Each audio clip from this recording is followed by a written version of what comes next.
Hi,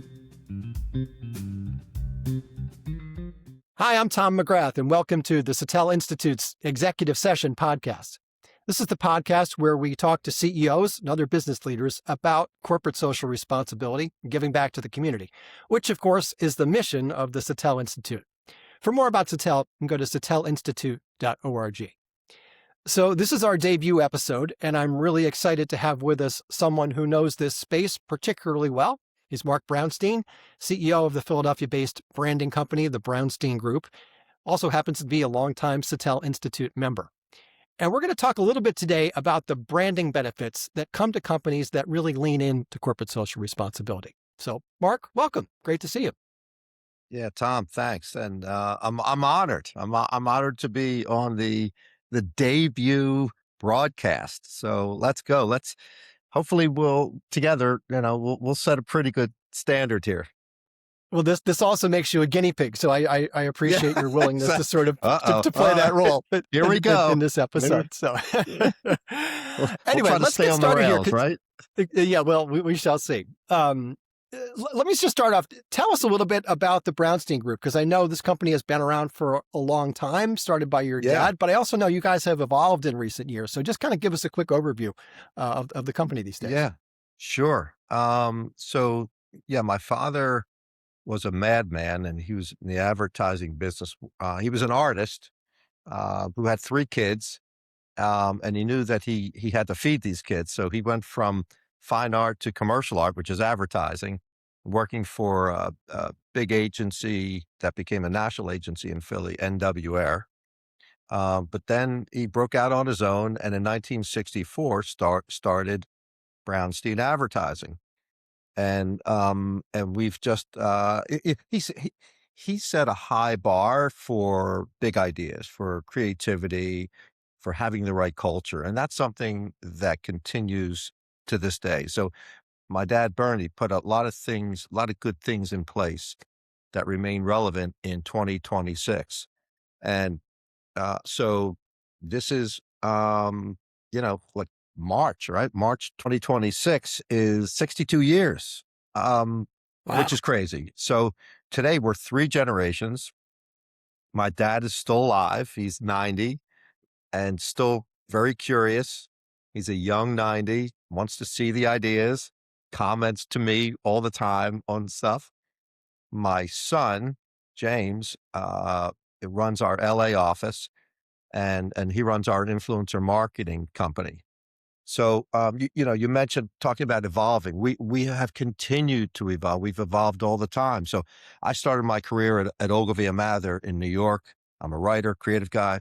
I was not allowed into the family business right out of school. I had to go learn best practices. Huh. But I also brought back from New York, I saw where technology was going in the agency business, and I made sure that we were ahead of it. So we were early to digital, early to social media, early to analytics, and now early to influencer marketing. Brownstein Group has evolved from just a core agency to the holding company for 4 entities. So Born and Raised is now the name of our ad agency, Born and Raised. Red Thread is the name of our public relations company. Nucleus Digital is our performance marketing company. And Poster Child is our influencer marketing company. Awesome. They all Awesome. ladder up to Brownstein Group. So 4 specialty agencies. We did that because the marketplace identifies and respects specialty services, and we wanted to convey that. And it's really I think it's so awesome that you guys have evolved, because I mean, a lot of family-owned companies can resist that, right? A lot of times it can be easy to just do what my dad did and everything will be fine. And I love that you guys have continued. Yeah, absolutely. So speaking of evolving, so right, Tom. Let's talk a little bit about corporate social responsibility or giving back to the community. It kind of goes by a lot of different names these days. I feel like, in the last decade or so, it's become much more of a focus from companies. But I want to hear your thoughts on that, because you're out there talking to businesses all the time and also paying attention to what's going on in the culture. So just give me your sense of sort of the place of corporate social responsibility in the broader business world these days. Yeah, I think companies have always thought it was nice to give back and maybe something that they had to do. Um, and I think that has shifted into it's something that leaders recognize that companies need to do, from nice to need to. And that's an important shift for communities across America. You know, the for profits have the resources to give back and make a positive social impact. And leaders recognize that there's just so many benefits to that, benefits to the community, benefits to their employees, benefits to their company. And we can, we could talk about what some of those Absolutely. are, but it really has shifted in a positive way. I think the culture of the country has shifted that way. Yeah, that feels right to me too. And I do a fair number of conversations with CEOs for my role at Satell. And when I do them, I always ask them, like, why are you supporting this nonprofit or involved in this volunteer project or whatever they're doing? And the first thing they say is, well, we think it's important to give back to the community. We're benefiting from the community, and it's great to me that they say that and they sincerely believe it. But it doesn't take long before they start talking about the benefits back to the company itself, including that branding aspect. And that's one of the things I wanted to really drill down with you on is to talk a little bit more really about kind of that relationship, if you do it right, between CSR and branding. So just tell me sort of some of your thoughts on this and some of the ways that companies benefit, sort of with their brand overall when they really lean into corporate social responsibility. Yeah. Well, there's a big trend called cause-related marketing. Brands connect themselves to a cause. If you look, for example, at Subaru, right? Subaru, you look at their TV commercials. They're all always involving um, dogs a lot, right? So and of course one of their big causes is the ASPCA, right? They're a dog friendly and animal friendly company, and they support rescue and animal welfare. For years, Subaru was connected to Alex's Lemonade, so that like they're a brand that got into it early and has continued. And I think that it must be working because they were early adopters and they're doubling down on what they do. Great. Does this come up when you're having conversations with clients or prospective clients about the things that they're doing in this space? I mean, is it a topic of conversation when you guys are um, you know talking to people? 100%. It's either we bring it up and we recommend it, or it'll come up in conversations, from the client. But either way, it's no one's talking the other into it. Okay. It's a very organic conversation these days because uh, brands and their agencies, right? Us, we all recognize it's the right thing to do for a number of reasons. There's reasons. There's community impact reasons, um, which are obviously very important, and there's business benefits to it, and both are okay. It's okay to do right and to do good and to for it to benefit the company. Let's talk a little bit about it from the consumer perspective, right? Because I mean, if companies are doing this, it seems like it's because it's working for them, as you suggested before. What is it, do you think, about consumers these days? Are they looking for companies that are doing this kind of stuff, or what is it culturally that you think is making the impact? Oh yeah, especially Gen Z. I think the Gen Zers are shopping for products that uh, truly believe in a cause, and those are the products and services that they want to support, and they will choose that brand, the brand that is connected to a good cause, over a brand that isn't. And it's also helpful for companies for recruitment. Prospective employees will choose to work for companies that fundamentally believe in corporate social responsibility. And it's great for employee retention. Employees are very proud to work for companies that are doing right by their communities and giving back to their communities. So Yeah, on a lot of levels, it works. It works for those who are recipients of the funds that flow or the services that are given in a pro bono nature, and it helps the company's sales. It helps them with their recruiting. It helps with their retention. So there's just wins on a lot of levels. yeah, I'd say it's the classic. It's not even just win-win. It's sort of It's like win. How many can you string right, together, lots of right? wins. Yeah, yeah, Lots of wins. yeah. Um, Back to the branding aspect of this. I'm trying to get a sense of, what are effective ways of companies telling that brand story that kind of embraces this? I mean, is it a matter of social media, using social media for this, or is it a matter, as you suggested with Subaru, of, a lot of their advertising kind of embraces some of this stuff? What have you seen out there that you think is a particularly effective way to tell the story of a company's corporate social responsibility? Yeah, well, I think again, the Subaru was a good example, but in general, you have to be authentic. I think the internet finds the truth, right? And if a company is saying, "Well, this is we believe in supporting cancer research," um, and then their employees know that it's really not that important internally. It gets out there on social media, on chats, online chats, and then the truth comes out, and then the company is embarrassed. So it has to be authentic, and it has to start from the top. So executive management has to believe in the cause, has to continually support the cause, and not just buy tables at charity dinners and buy ad pages and sponsorships. Um, get involved, get engaged, really make a meaningful difference. Weave that cause into your overall corporate strategy. Communicate it externally, communicate it internally what you're doing. That's okay, but make a difference. And I think that has changed because there was a time, and it still exists to a degree, where a company is doing it to check a box, Right. and that really doesn't make a difference.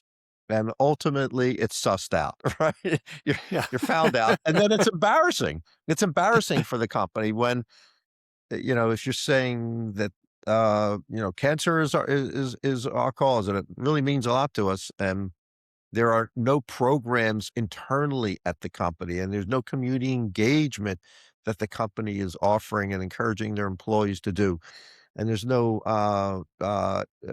percentage of sales that are going to support cancer research. Not like nothing's happening Yeah. except for some token sponsorships. Eh, you know, the internet's smart, and people figure that stuff out. Yeah, there's no hiding anymore, right? There's no Or really hiding. fooling people. Yeah, and I Yeah. would suspect too that if you trumpet we're doing all this stuff for cancer and it turns out you're not really doing anything, that is about the biggest branding disaster that you can have. It's not even that you're not getting Yeah. the benefit. You're having this real nightmare now once the internet is onto you, right? Totally. So, yeah. So be authentic, be fully engaged. If you're going to embrace a cause, make it part of your business strategy. Don't just make it a box that's checked and someone else will go off in your company and just take care of that. Engage everyone at the company, top to bottom, bottom to top, make a difference. Well, let me ask you a little bit about your company and sort of some of the things that you guys are doing or have done over the years that is in the space that we're talking about here. Yeah. So one of our clients is NJM, the no jingles or mascots Love insurance that company. ad campaign. Congrats on that. Thank you. Thank you. And it's been wildly successful for them. Um, and they have and we've worked with them on various cause related uh, you know, uh, causes. So what they're doing is, for example, they do hunger Children's Hospital. There's local community initiatives that they support. So there's a number of causes, but I would say that um, hunger and healthcare in the communities that they serve have become fundamental for NJM, and they're leaning in, they're executing, they're getting from their CEO down to every level of employee is involved. They're doing it the right way. They're doing it the right way. And their employees are extremely proud. The CEO is involved. And Yeah. when you get that top to bottom that I was referring to before, you get that high levels of retention. You get an energized employee base. You get customers that are proud to say, "Oh yeah, I'm an NJM policyholder. I choose them over Geico or State Farm because they want to do the right thing, and they're in my community and they truly care." It's hard for a company, especially a multi-billion-dollar company, to really portray itself as caring. It could say it Right. cares, but um, it's hard for that really to stick and for those roots to be laid and grown. Um, but if you do it the right way, everyone feels it. It's a feel good moment. It feels good to give back. It feels good to change someone's life. It feels good to give back to the arts or a health related cause or to help the hungry or whatever nonprofit, whatever cause you're leaning into. And you and I know there's no shortage of them. And there's Yeah. more nonprofits coming along all the time and they all need help. But it feels good.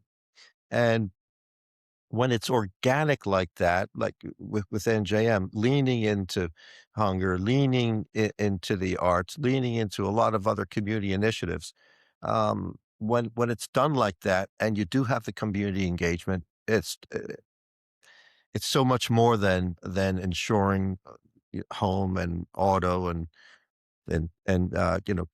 commercial insurance. So it's It, it gives you a level of meaning and purpose that uh, that's it's hard to define, but it's an emotional high for everyone involved.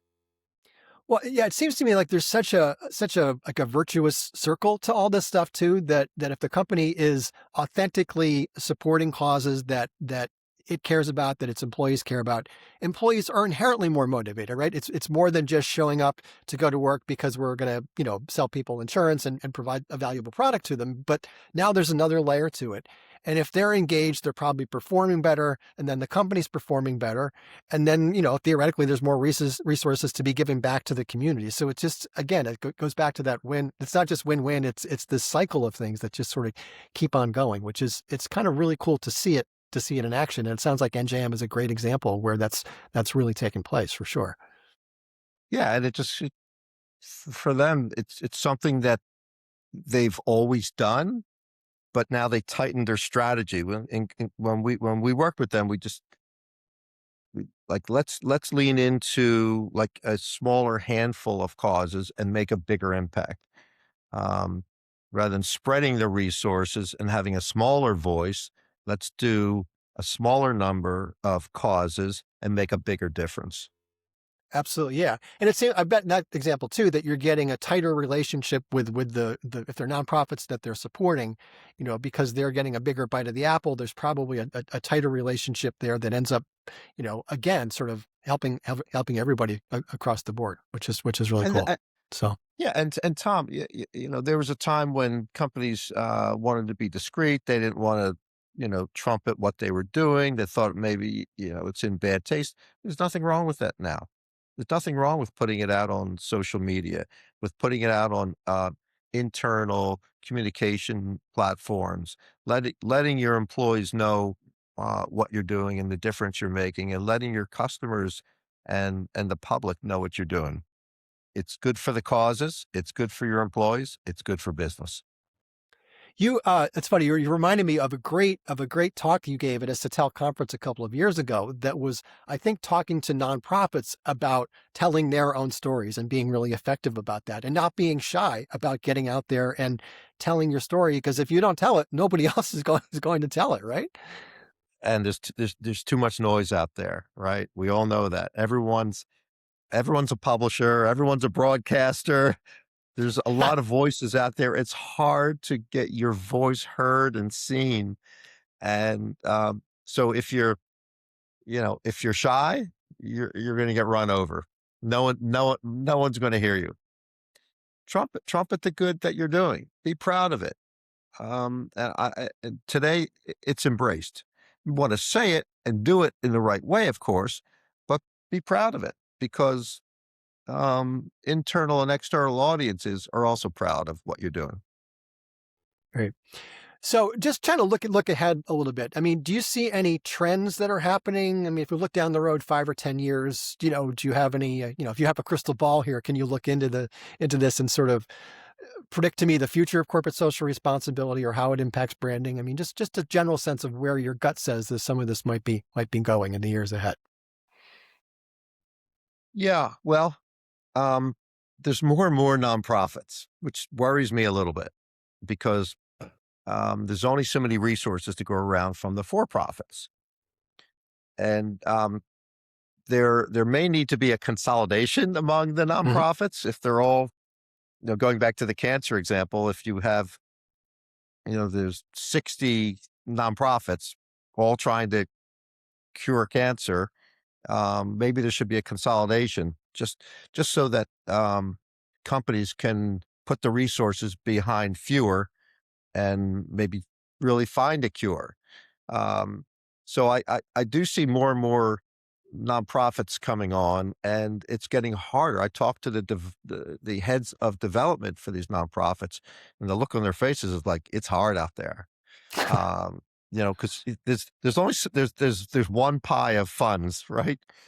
And then more and more they're asking for a piece of that. So I would like to see that. I would like to see that consolidation, because you want to see they're all doing good, and you want to see them all thrive and make the positive difference that they're trying to make. And I think the trend to CSR is just going to continue. The Gen Zers are just getting going, and with their impact in the workforce. And companies that haven't woken up to the fact that you can do good by doing good for others, they're going to get swept by, and they're going to lose market share. And so I think the trend is there's going to be more pressure on the for-profit companies to embrace cause-related marketing, and hopefully they'll do it in the right way.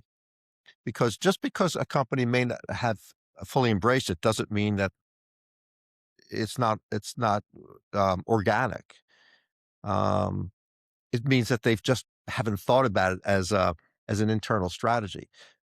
But when you feel the energy of bringing in that cause and the energy that it brings to your company, then it's an easy decision. So I do think I think a trend will be more pressure on more companies that haven't fully bought in to buy in. I think that's such a really interesting, great like observation and example too. And I think you used the right word of strategy, that there really needs to be a strategy around all this stuff, the same way a company has a marketing strategy, or they have an R&D strategy, or, other parts of the business, that this is as core to the business as any of those other things. And you have to think about it strategically, and you probably have to think about it long term. And again, it's a core business function, as opposed to just something on the side that you do because it's a nice thing to do, right? Yeah, the thing on the side has been done for years and years, for decades. And what is that? That's buying a table at a charity dinner. It's buying a page in an ad book that supports the cause. sending a few people to the charity event. That's nice. Does it really make a difference? It doesn't. So I think the shift from that to fully embracing a cause is what needs to happen. It's already happening among a lot of brands, a lot of companies, and I think it'll happen more often. So the hard part for leaders is saying no to the rubber chicken dinners and saying no to buying buying ads in the program books and saying no to just sending a couple people, which makes a minimal impact, and saying yes to doing more for fewer nonprofits.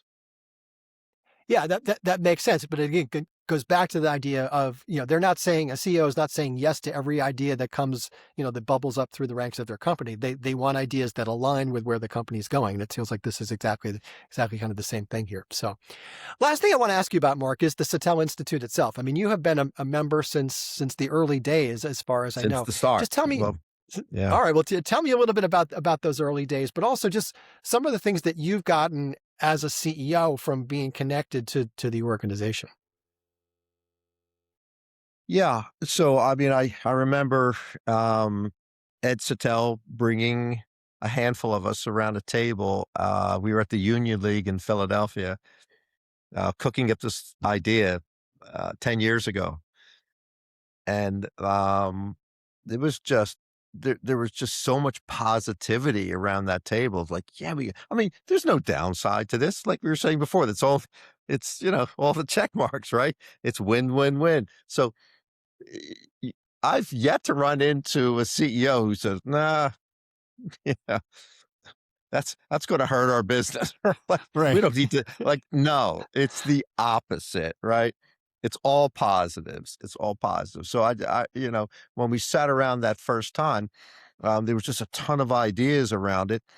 And, and then, we fundamentally believed if you can get just all leaders around there sharing best practices, you were going to get more companies to make, have smarter strategies within their companies to give back to causes. And that's what it's been for me. I mean, I've learned so much. I always walk away from the Satell CEO conferences with a nugget or two every single time. Like, oh, we should be doing this, or we could take that strategy and bake it in there, or why don't we have someone just dedicated to community impact, or add this to, or if you can't have that dedicated role, add it to someone's role, to someone's job responsibility, and reward that person for it and measure that person. So that, there's just so many ideas that come out of it, um,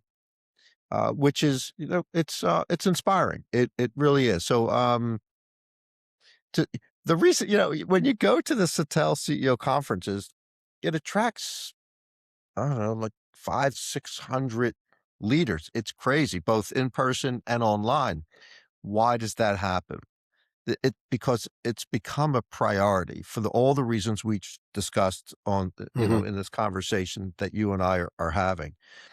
And it helps the company, it helps the community, and these are feel good moments. And a CEO can put his or her head on the pillow at night and sleep well, knowing you've made some really good decisions. You're doing good. You've made the communities that you serve better.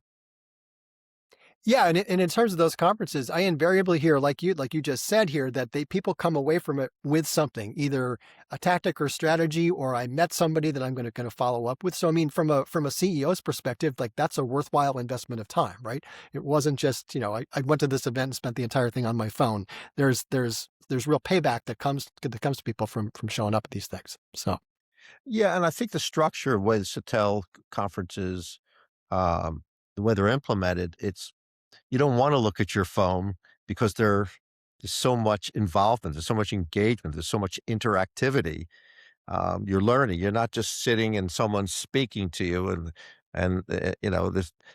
And that becomes boring. It's you're talking around a table to other leaders. Hey, what are you doing in your company? And tell me what worked, what didn't work. when you get that kind of dynamic experience and interaction, you're not interested in returning a text. You're interested in Right. walking away with an idea to make your corporate social responsibility strategy even better. Awesome. Mark, this has been an awesome conversation. I thank you for all your insights and ideas, Yeah, and just your general enthusiasm for the Satell Institute. It's awesome, and best of luck as the Brownstein Group continues to evolve, as it has for years. I'm sure what's next is going to be great. enjoy the conversation, Tom. Thanks so much. And thank you everyone for listening to this kickoff episode. If you want some more information about the Satell Institute, again, visit the website at satellinstitute.org. And we will see you next time for our next great conversation about corporate social responsibility. Thank you.